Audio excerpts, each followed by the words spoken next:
there, students! Welcome to another fun learning with me! Our topic for today is factoring polynomials with common monomial factor. At the end of this lesson, you students are expected to identify the greatest common factor by listing or prime factorization, factor polynomials completely with common monomial factor, and appreciate the importance of factoring in real-life situation. Before we proceed to the discussion, let's review first how to get the greatest common factor. Greatest common factor are the GCF. It refers to the common factor having the greatest numerical factor and with variables having the least degree. So it means ang kukunin natin na numerical factor ay yung pinakamataas at sa variable naman ay yung pinakamababa na degree o exponent. Let's have an example. 6x squared and 15x raised to 4. Paano natin kukunin ang GCF nito? Pwede natin gawin is by listing the factors. So let's start with 6x squared. Ang factors is 6x squared ay 1, 2, 3, 6, and x squared. At kay 15x raised to 4 naman ay 1, 3, 5, 15, and x raised to 4. Ang susunod natin gagawin ay kukunin natin yung common factor nilang dalawa, and that is 3. Take note, dapat yung pinakamataas na common factor ang kukunin, at sa variable naman ay yung pinakamababa.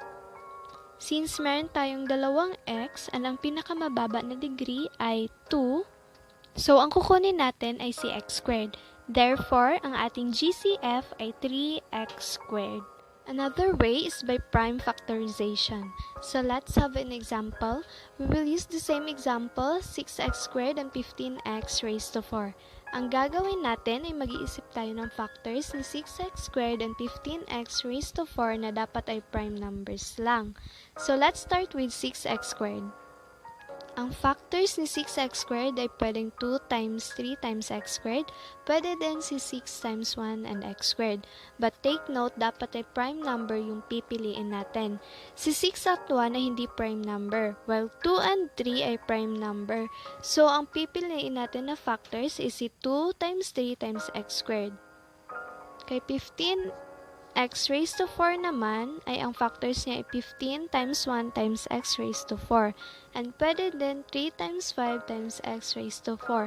But, 15 and 1 is not prime number. So, therefore, 3 times 5 and times x raised to 4 ang ating factors na pipiliin.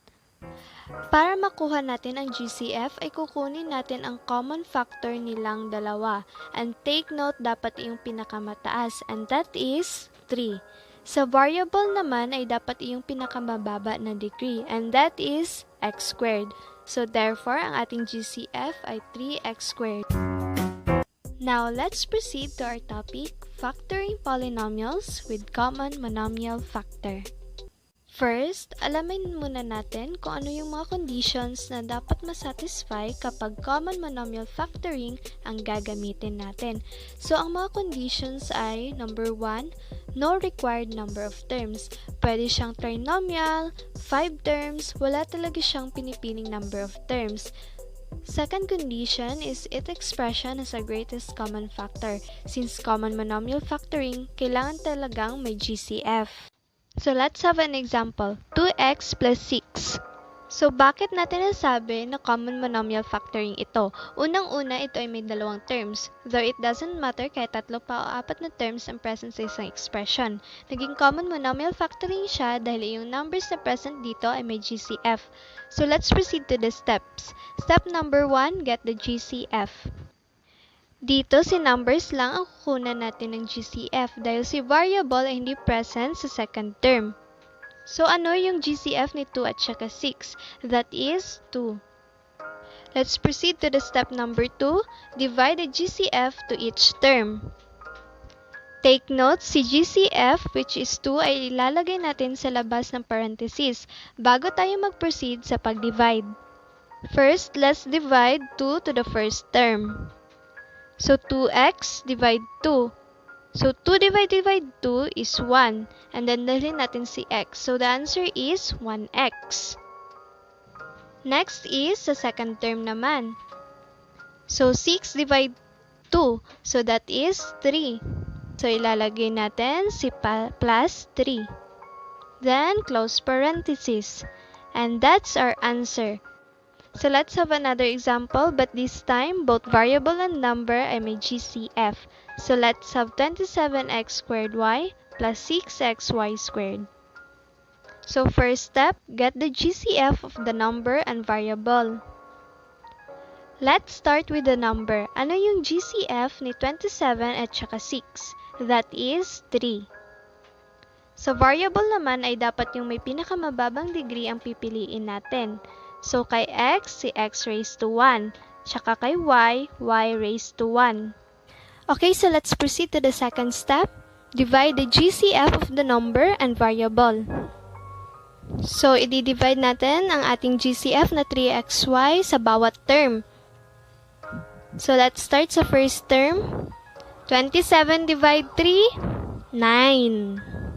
Next, dito na tayo kay variable x squared at saka x. Sa pag-divide ng variable, para lang tayong nagma-minus dito. So, kay first term, meron tayong x squared. So, since meron na tayong x sa GCF, so, ima-minus natin.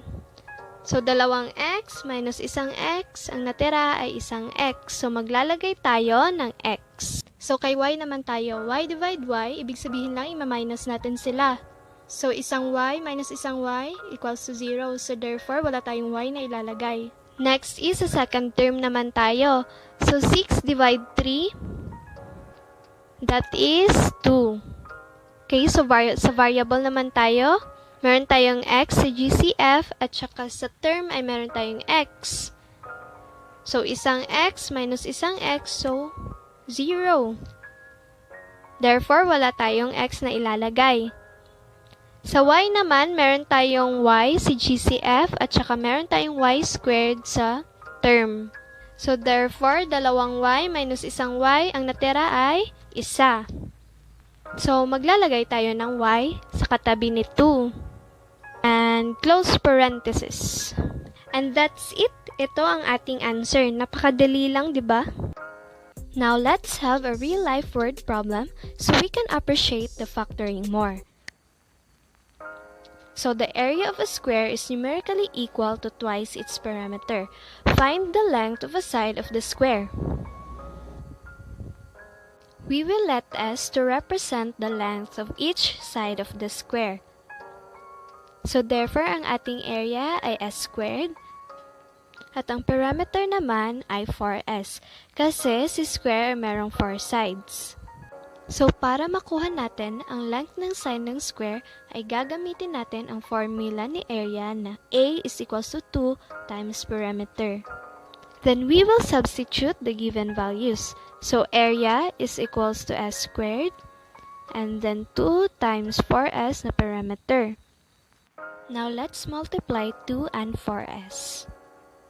So, the result would be s squared is equals to 8s. After that, we will transpose 8s to the left side. So, s squared minus 8s is equals to 0. Now, we can apply the common monomial factoring method. So, the factor would be s times s minus 8 is equal to 0. We will equate them to 0.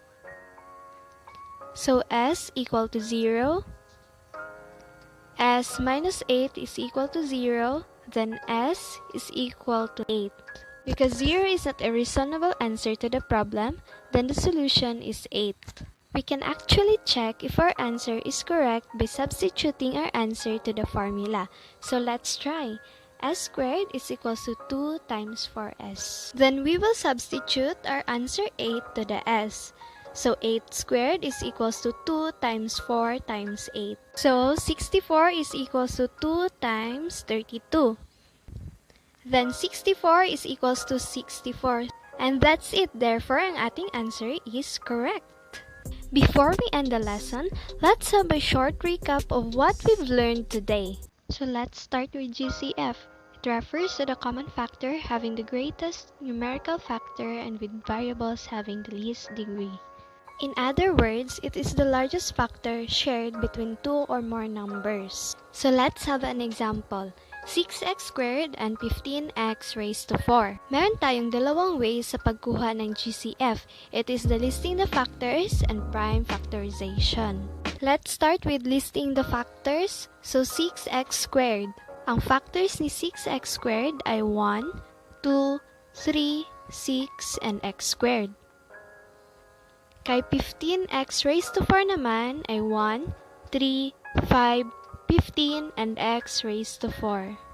Sa pagkuha ng GCF sa numerical ay kukunin natin ang pinakamataas na common factor nilang dalawa.